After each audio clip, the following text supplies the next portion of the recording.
Il est 18h, bienvenue à toutes et à tous. Vous venez entrer dans un podcast. Voilà. Je vais essayer de tenir les temps pour vous parler, pour répondre à cette question, comment réaliser et diffuser un podcast. Je suis Rebecca Armstrong. Je suis une auditrice de podcast depuis pas mal de temps. J'aime beaucoup la radio. En général, les gens qui viennent au podcast sont des grands amateurs de radio, de son, de musique aussi. Et le podcast est un outil, je pense, plein d'avenir pour proposer des expériences auditives. Alors, le podcast, pourquoi tout d'abord? Je vous ai mis une petite citation d'Alex Blumberg qui a créé une start-up qui s'appelle Gimlet Media. C'est un New-Yorkais. Et cette start-up, en fait, produit des podcasts. Et donc, selon lui, la révolution des podcasts ne fait que commencer. Le marché est tellement jeune, tellement vierge, tout est encore à faire et les auditeurs sont affamés. Donc c'est un Américain, le contexte aux États-Unis et celui de la France sont assez différents, mais je veux quand même vous donner quelques infos là-dessus. Aux États-Unis, lorsqu'il y a une enquête qui est faite sur le podcast régulièrement, il y en a eu en 2015, là ce sont des chiffres de l'étude faite en 2016. Lorsque l'on propose le mot podcast, 150 millions d'Américains sont familiers de ce terme, donc c'est vraiment quelque chose qui est entré dans le vocabulaire. 98 millions en ont déjà écouté, et surtout, on a 35 millions d'auditeurs hebdomadaires. Alors, pour préciser ces chiffres, c'est 35 millions d'auditeurs, ils écoutent des podcasts pendant 1 à 3 heures par semaine, et ils écoutent en général 5 podcasts différents. Ces personnes, le spectre est assez large parce qu'en gros, les principaux auditeurs, c'est entre 18 et 54 ans. Donc c'est une cible vraiment large. Ce sont alors un peu plus d'hommes que de femmes et plutôt des gens CSP+, des gens éduqués, enfin qui ont pu faire des études supérieures. Et puis, alors, j'en reparlerai un peu tout à l'heure, 70% des écoutes aux États-Unis se font depuis un appareil mobile, donc soit smartphone ou tablette, principalement. Et puis, aux États-Unis, c'est devenu un véritable marché. Il y a de plus en plus de boîtes qui produisent du podcast. Il y a des recettes financières non négligeables qui restent encore assez limitées finalement, parce qu'en 2016, les recettes publicitaires ont été évaluées entre 35 et 50 millions de dollars. En sachant que le financement du podcast aux États-Unis, le premier mode de financement, c'est surtout le sponsor. Alors, sponsor et aussi le financement par les auditeurs. Mais c'est vrai qu'il y a une culture aux États-Unis à la fois du sponsoring et du financement par les auditeurs, par les spectateurs, etc., qui est différente de la France. Alors, peut-être que vous avez entendu ou vu cette image, Barack Obama qui s'est invité dans le podcast de Marc Maron. Alors, Marc Maron, c'est le podcasteur. C'est un humoriste qui a créé son podcast il y a des années. Il tient son podcast dans son garage qu'il a aménagé en espèce de studio. Et le phénomène podcast est tel aux États-Unis que Barack Obama a souhaité venir le rencontrer. Et donc ça a eu des millions et des millions d'écoutes. C'est pour vous dire l'ampleur du phénomène. Je ne crois pas que François Hollande ait participé à un podcast merveilleux. En France, on est loin encore de ces chiffres, de ces résultats-là. Là, c'est Stanislas Signoud, c'est un homme qui avait créé une web radio qui s'appelait Synopsis Live, qui n'existe plus cette web radio, mais j'ai choisi cette citation parce qu'en gros, elle contrebalance totalement celle que je vous proposais tout à l'heure. En France, pour lui, il y a un mépris du podcast, les nouveaux médias ne sont pas considérés comme ils le devraient. Peut-être, mais il y a aussi des choses qui bougent. En gros, le podcast en France, donc l'écoute en balado-diffusion, si on pouvait le traduire comme ça, la première place, elle est tenue par les radios traditionnelles, en fait, notamment Radio France, mais il y en a d'autres, qui proposent en fait la réécoute de leurs émissions de radio. Donc on dit qu'il y a deux types de podcasts. Il y a le podcast de rattrapage où on va écouter une émission de radio qu'on n'aura pas pu écouter au moment où elle a été diffusée. Et puis il y a les podcasts natifs, donc des programmes audio qui ont été créés vraiment spécifiquement pour cette écoute par les auditeurs au moment où ils le souhaitent, à l'endroit où ils le souhaitent, dans le contexte qu'ils souhaitent.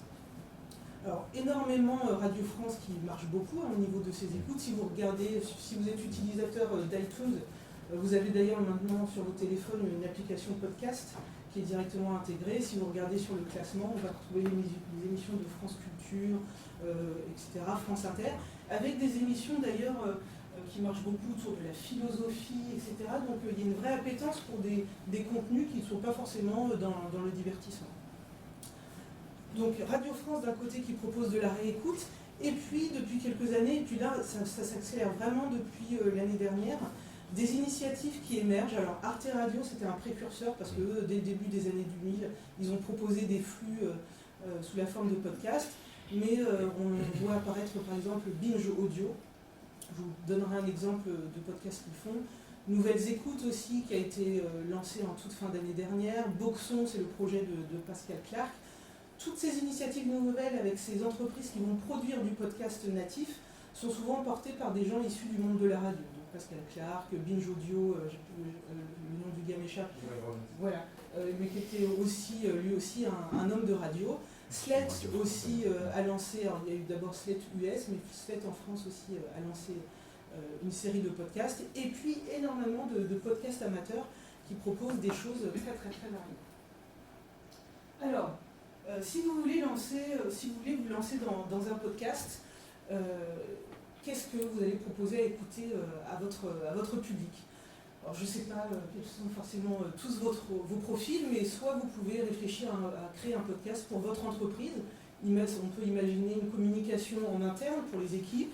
On rencontre des salariés, on fait découvrir les postes, on rencontre des clients, etc. Bon, en tout cas, on peut imaginer une communication d'entreprise sonore autour du podcast.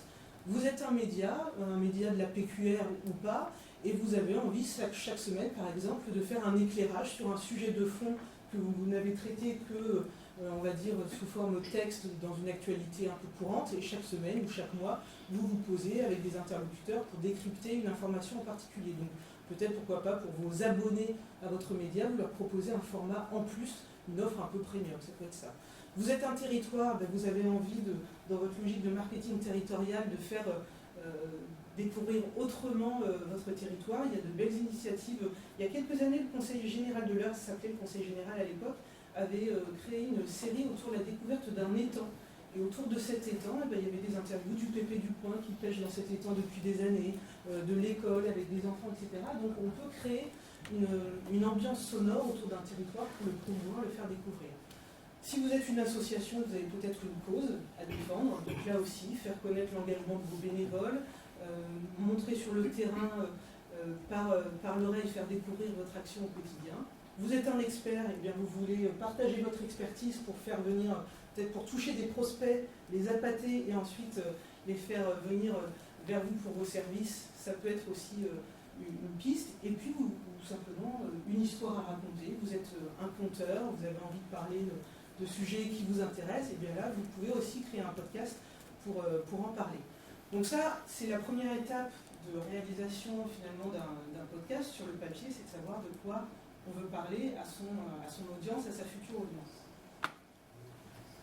Alors une fois que vous avez votre sujet, comment allez-vous travailler? Le point de départ, ça va être minimum d'avoir un micro, de quoi enregistrer.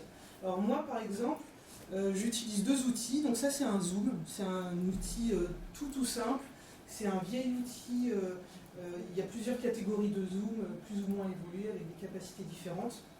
Donc moi j'utilise celui-ci, je vous parlerai de mon podcast à la fin. Et puis j'utilise également un micro-cravate, ce qui me permet en fait d'avoir deux entrées sonores pour mes podcasts. J'ai un invité sur qui je vais placer le micro-cravate pour être sûr de vraiment bien capter tout ce que la personne va me dire. Et puis j'ai le Zoom qui va prendre aussi un peu l'ambiance de l'endroit, parce que mon podcast en particulier, chaque épisode se déplace, il se fait dans un lieu choisi par mon invité. Donc il vous faut un micro.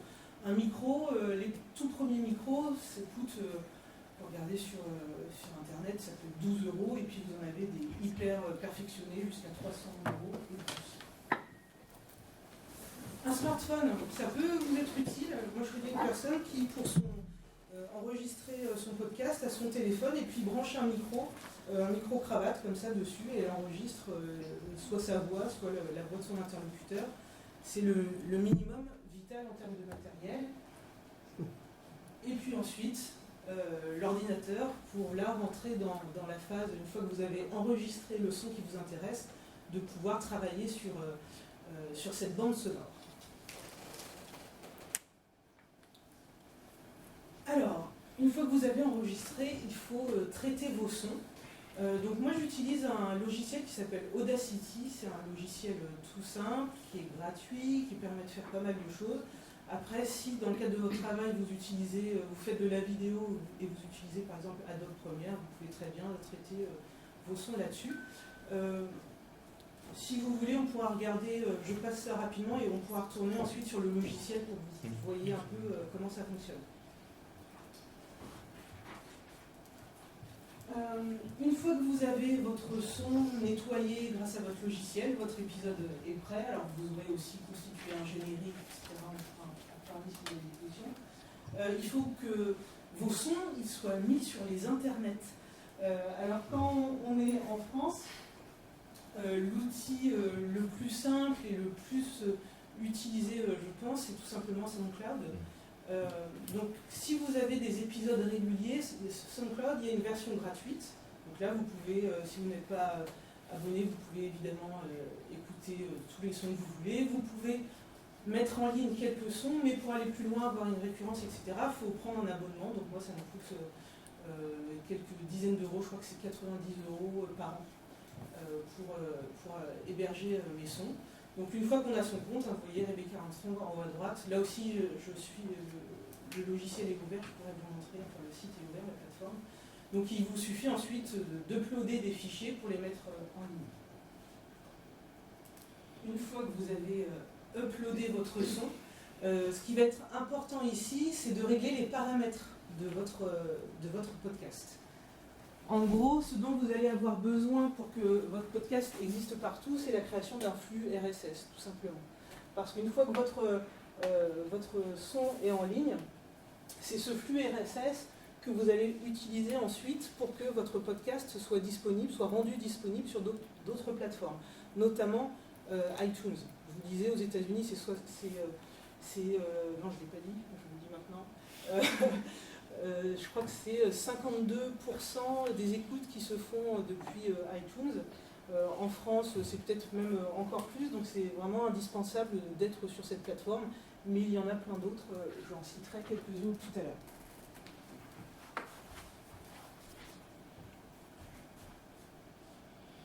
Voilà, donc quand vous êtes ici, voilà, vous créez vos paramètres, on regardera tout à l'heure plus précisément. Et puis vous allez pouvoir avoir des statistiques sur les écoutes de votre podcast.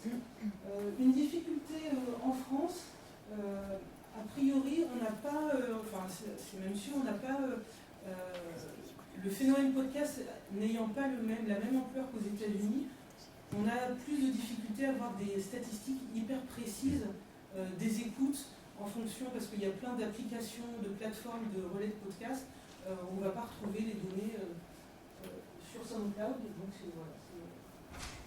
Mais bon, ça donne quand même un très bon aperçu de ce qui se passe. Et puis donc je disais, vos sons sont hébergés, ensuite il faut les diffuser. Donc iTunes évidemment, il y en a plein d'autres, Deezer, Stitcher, Podcast République, Overcast, PodCloud, Podcast Addict, plein de plateformes sur lesquelles il est important d'aller renseigner votre flux RSS pour que les poditeurs, donc vos auditeurs de podcast, puissent le retrouver. Chacun en fait, alors selon qu'on est sous Android, iOS, Windows Phone, peu importe, que chacun puisse avoir sur sa plateforme préférée accès à votre podcast. Après, il y a des plateformes qui s'engagent plus ou moins sur le format podcast. Par exemple, Deezer commence à créer des podcasts qui sont en exclusivité hébergés chez eux. Il y a une émission qui s'appelle Nostalgie 2050 d'ailleurs, qui est en exclusivité hébergée chez Deezer. Donc là, tout est hébergé chez eux et on peut y avoir accès uniquement sur cette plateforme. Donc il y en a plein d'autres, hein. Vous tapez podcast dans votre moteur de recherche préféré et vous trouverez une quantité énorme de plateformes et de podcasts existants. Alors combien ça coûte de faire du podcast ? finalement, en matériel, ça ne va pas coûter tant que ça, parce que, imaginons vous débutiez, vous n'avez pas trop de sous, vous avez votre micro à quelques dizaines d'euros, le logiciel Audacity, c'est un logiciel gratuit, vous investissez 90 euros par an pour l'hébergement de votre son sur SoundCloud. Donc ça ne coûte pas si cher. Ensuite, après, c'est le temps que vous allez y passer, qui là va, en fonction de ce que je vous disais tout à l'heure, vous êtes une entreprise, un territoire, une association, peu importe, une personne toute seule, c'est vraiment le temps que vous allez y passer, parce que le podcast nécessite de la préparation, du temps d'enregistrement, le temps pour travailler ses sons, etc. Donc ça, c'est vraiment à vous et à votre organisation de définir le rythme, le type de contenu, parce que en fonction du type de contenu, du lieu d'enregistrement, etc., tout ça va jouer sur le coût réel de production de chaque épisode. Alors, je voulais vous donner des exemples de podcasts, et ensuite après on ira sur les logiciels et la plateforme pour voir comment ça marche exactement. Donc alors je me suis mis en premier, c'est pas très... Donc hashtag 2050 le podcast, donc c'est mon podcast. Je vous ai mis un panorama qui donne des exemples très différents de types de formats. Moi, mon podcast, c'est une conversation. Donc, chaque semaine, j'ai un invité qui choisit le thème et le lieu de la rencontre. Et c'est un format qui est on va dire, de 20 à 30 minutes environ. Combien de temps en montage ? Alors, en gros, la réalisation d'un épisode, j'ai évalué ça à une journée de boulot, mais de A à Z. C'est-à-dire que lorsque j'ai une personne qui est prête à être l'invité d'un podcast, je vais échanger d'abord avec elle pour comprendre de ce dont elle a envie de me parler, etc. Ensuite, il y a le temps où tu vas sur place, tu l'enregistres, il y a un temps aussi d'échange, etc. Ensuite, le montage, la mise en ligne, la diffusion, la promotion. Donc c'est quand même le rythme de la semaine, c'est assez intense. Donc ça, c'est vraiment quelque chose à anticiper parce que pour fidéliser son audience, il faut que chaque auditeur sache à quel rythme va revenir le podcast.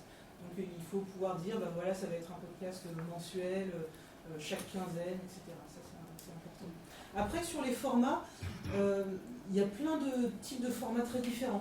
Moi, j'ai choisi 20-30 minutes parce que, en général, moi, j'écoute plutôt des podcasts qui durent au maximum 45 minutes. Parce que ces 45 minutes, on les trouve assez facilement dans une journée, pendant qu'on se brosse les dents, pendant qu'on cuisine, voilà, des choses. On ne brosse pas les dents pendant 45 minutes, pendant qu'on est dans la salle de bain. Mes dents sont parfaitement propres. Enfin voilà, c'est des petits temps qu'on peut trouver si on habite en ville et qu'on prend les transports en commun. On a facilement une demi-heure le matin, une demi-heure le soir. Bref, je trouve que c'est un format facile. Après, il y a des formats que je vais évoquer là qui sont beaucoup plus longs. Donc là, on est dans le conversationnel. La diagonale du vide, c'est un podcast amateur que je trouve très très beau. C'est un jeune homme qui vit à la campagne et qui propose, alors le rythme c'est peut-être les quinzaines, quelque chose comme ça, peut-être même mensuel.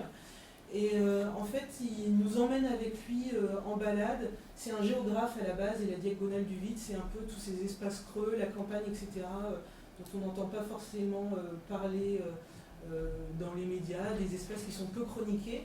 Et donc, il nous emmène avec lui. On va visiter une église, on va assister à un match de foot, écouter les parents qui encouragent les enfants. On va visiter une usine et le contremaître va nous expliquer les métiers.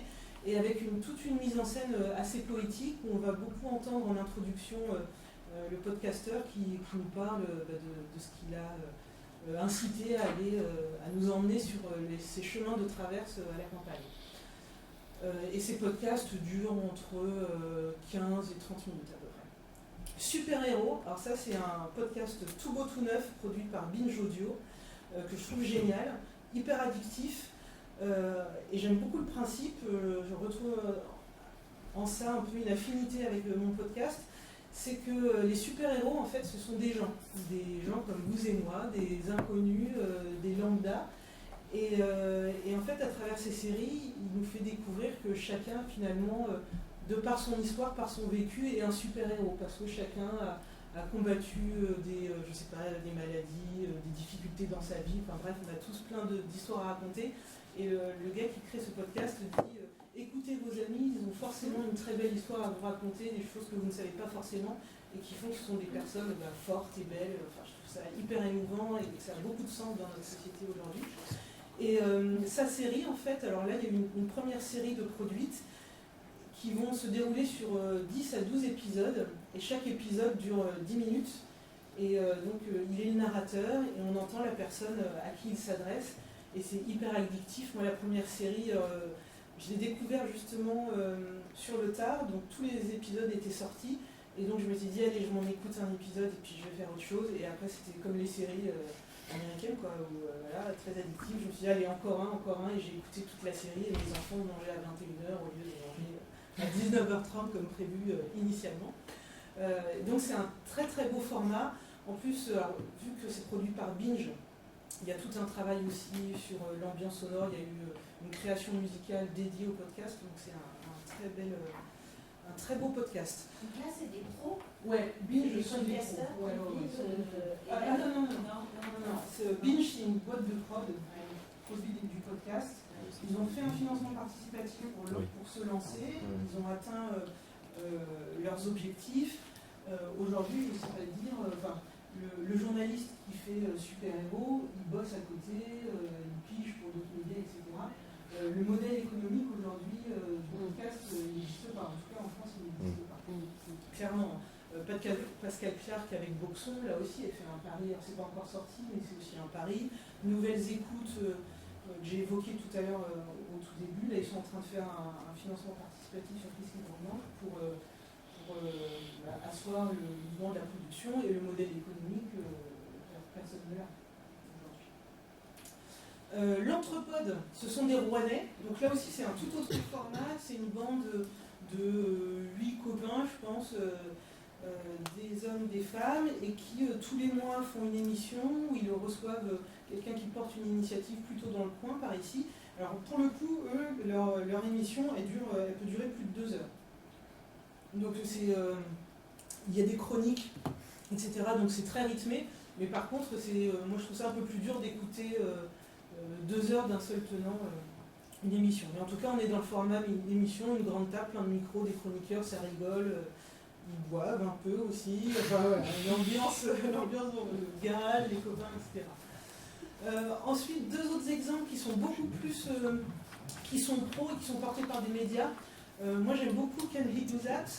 Ça a été lancé par le Washington Post suite à l'élection de Donald Trump. Et c'est peut-être 3 fois par semaine, c'est assez régulier.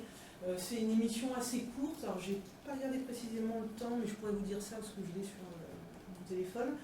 Et la journaliste, c'est toujours la même journaliste qui anime le podcast. Elle va traiter une question. Par exemple, une des premières émissions, c'était est-ce que, en gros, Donald Trump peut tweeter n'importe quoi quand il veut, etc. Quels sont les impacts? Est-ce qu'il peut vraiment faire tenir son music ban, etc. Et à chaque fois, il a des invités, des spécialistes qui vont décrypter les enjeux liés à la présidence de Trump. Alors, je ne sais pas s'ils vont tenir sur les 3 ans et quelques qui restent de présidence, mais en tout cas, je trouve ça très intéressant. Et dernier exemple porté par un média, le New York Times, qui a lancé The Daily. Et en fait, chaque jour, c'est un thème d'actualité qui est décrypté un peu plus en profondeur avec le support audio. Donc finalement, on peut vraiment être dans la narration, dans le conte, dans la conversation, dans l'émission grand format, et aussi beaucoup dans le reportage sonore. Ça, c'est des choses qui sont très bien faites par Arte Radio notamment, où on embarque vraiment les gens dans une ambiance sonore. Et puis oui, ce que je voulais... donc, le champ des possibles est totalement ouvert. Je lisais quelques articles dernièrement. Aux États-Unis, en fait, ils commencent à se dire, voilà, le podcast, ça a pris, on peut en vivre, enfin, en tout cas là-bas, ils en vivent. Quelles sont les perspectives pour asseoir encore plus le podcast? Et en fait, il y a des réflexions pour vraiment entrer encore plus de plein pied dans le transmédia. C'est-à-dire que le podcast va être le cœur du projet, mais en parallèle, on va construire une petite vidéo, par exemple, qui va être complémentaire, qui va être postée sur Instagram, ça va être une photo.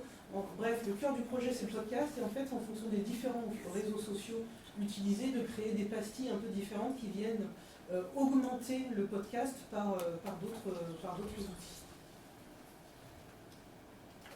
Donc j'en ai fini pour ça. J'espère qu'il me reste un peu de temps. 5 minutes. Pour vous montrer Audacity, à quoi ça ressemble. Donc là j'ai importé un petit son d'une chronique, bref. Vous avez votre son qui est ici. Vous pouvez le lire tout simplement en haut là avec l'icône.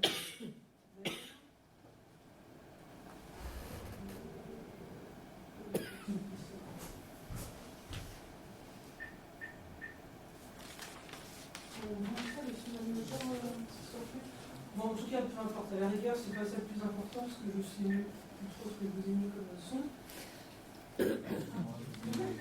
Alors là, Sébastien qui sabote. Agilité qui disait. Et donc, vous voyez le curseur là, donc vous écoutez, et par exemple, vous pouvez mettre un curseur. Cette partie-là ne vous intéresse pas.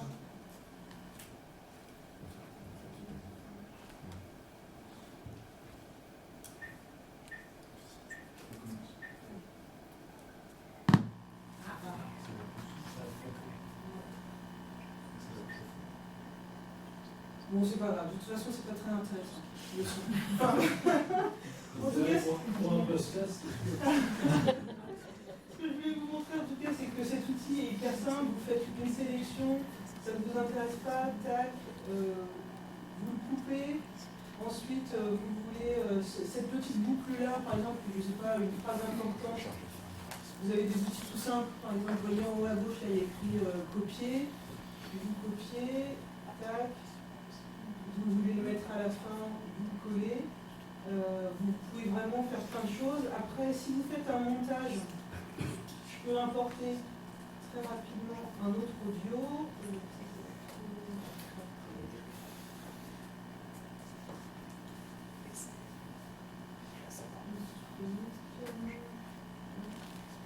Donc ça importe un autre son, ça le met en dessous. Vous voulez monter les deux sons ensemble. Et bien, par exemple, vous voulez qu'on commence par le son du bas, donc ça vous le laissez au point de départ. Vous allez utiliser le petit outil, vous voyez ici là où je suis, en haut. Vous utilisez ce petit machin là. Vous allez pouvoir décaler votre son. Hop. Et puis après, vous pouvez lancer la lecture.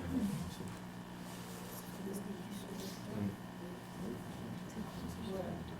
Et donc voilà, ça vous lit votre truc et puis vous pouvez comme ça faire du montage. Ensuite, vous pouvez ajouter des effets tout simples, amplifier le son si jamais la prise de son n'était pas suffisante. Vous allez pouvoir fondre en fermeture, fondre en ouverture. Vous allez pouvoir mixer toutes les lignes, les pistes pour avoir une seule piste au final. Donc c'est un outil très simple et efficace. Et puis sur SoundCloud, donc voilà. Moi, en l'occurrence, j'ai créé une playlist. Je publie différentes choses sur SoundCloud, mon podcast, mais aussi d'autres choses. Donc, ce qui fait que dans les paramètres d'un épisode, donc en fait, je vais pouvoir, vous voyez, cette partie-là, là, ici, inclure dans un flux RSS. Donc en gros, par défaut, chez moi, cet onglet-là n'est pas coché. Ce qui veut dire que quand je mets en ligne autre chose qui n'a rien à voir avec le podcast, c'est à part. Et quand je upload des épisodes d'un podcast, je la coche bien pour que chaque épisode soit rapatrié, soit associé au flux RSS et pour que ça puisse partir sur toutes les plateformes. Vous pouvez autoriser le téléchargement des sons, etc. Et puis vous avez votre playlist avec tous vos épisodes qui sont créés. Il reste 1 minute pour les questions.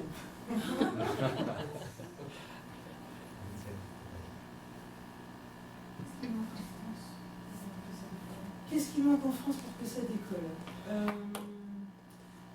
Je pense qu'il faut déjà que le podcast entre dans le paysage plus largement pour les auditeurs. Aujourd'hui, il y a encore beaucoup de personnes, si on leur dit, si on leur parle de podcast, il y a un temps d'abord d'explication de quoi il s'agit, etc. Donc il faut que ce format entre dans le paysage. Après, le fait que des médias, par exemple que les radios, commencent à travailler pour créer des podcasts natifs en plus que leurs émissions, ça va amener tous les auditeurs classiques de la radio en réécoute vers de nouveaux formats. Arte Radio fait depuis longtemps, mais ils sont aussi sur un public, pas de niche, parce que c'est assez large, mais en tout cas, c'est pas le grand public. Voilà, c'est ça. Alors que Radio France, dans la diversité des podcasts, entre les billets de Michael Ferroni qu'on peut podcaster, les autres émissions, ça peut amener vers des formats natifs. Après, même Radio France, j'entendais une émission il n'y a pas si longtemps où il expliquait qu'ils se posent la question, même eux, du modèle économique s'ils créent des podcasts natifs par ailleurs. C'est une vraie question. Parce que quand il y a la radio publique, ils ont les financements publics, il y a la publicité à la radio. Aujourd'hui, les annonceurs ne sont pas prêts, en tout cas en France, à investir dans la publicité sur du podcast. Alors qu'aux États-Unis, on voit plein de formats différents. Par exemple, Bret Easton Ellis, il a un podcast. Au début de ce podcast, à chaque fois, il cite tous ses partenaires de l'épisode. C'est assez rigolo. Voilà, il y a du mécénat, du sponsoring, tout ce format-là. Il y a de tout. Vraiment, l'humour, Marc Maron, c'est de l'humour. Il y a vraiment plein de podcasts très différents. Par exemple, il y en a un, le nom m'échappe, où en fait ce sont des enquêtes, on réouvre des enquêtes sur des histoires passées, et vu que le nom est super célèbre, donc voilà, là il m'échappe, et donc qui a été créé en 2014 et qui a donné un gros boom au podcast d'ailleurs aux États-Unis parce que ça a marché du feu de vue. Il y a des choses d'humour, sur de la musique. Moi j'écoute un podcast qui s'appelle Rap Radar, où en fait c'est des interviews, des émissions qui durent à peu près 1 heure, et c'est un rappeur qui vient, il lui parle de l'histoire du rap, etc. On trouve, sur n'importe quel sujet qui nous intéresse, on trouve un podcast. Ouais, mais ça a été lancé aux États-Unis, ça a décollé parce qu'il y en a un. Voilà, c'est ça. Vraiment, il y a plein de festivals de podcasts à Los Angeles, à New York, qui marchent vraiment fort. Mais bon, on sent que les choses bougent là. En 2016-2017 en France, et il faut espérer. En plus, c'est un format vraiment d'avenir parce que les smartphones, tout le monde là, les écouteurs, quand on va faire son jogging, ses écouteurs, il y a plein de choses à inventer et plein de formes. C'est ce que je disais tout à l'heure, qu'on soit une entreprise, un territoire, une association ou autre, on a envie de raconter des histoires, on a un podcast à faire. Ce qui va faire que ça va se développer aussi, c'est que les radios sont en train de rater un truc. Les radios mettent des vidéos maintenant, donc on voit des émissions en direct, et on perd un élément très fort, c'est d'entendre une voix sans voir le visage. Et ça, c'est le fait qu'au bout du compte, on a une mauvaise radio et on a une mauvaise télé. Et moi, il y a un qui m'insupporte plus que voir la photo d'un gage et tout sur France Inter au matin, parce que avant, j'imaginais en fait qu'il savait, et voilà, quand j'ai vu la tête de Pierre Sarvajan, je me suis mis sur Europe 1. Non, mais c'est vrai, C'est une vraie connerie de la part des radios, alors qu'il y a une vraie magie. Il y a une magie de la voix, c'est le principe de la radio. Et moi, je trouve qu'avec le podcast, on trouve aussi quelque chose de la lecture. C'est-à-dire qu'on projette aussi autour d'une voix, on projette un imaginaire, un lieu. Ça change.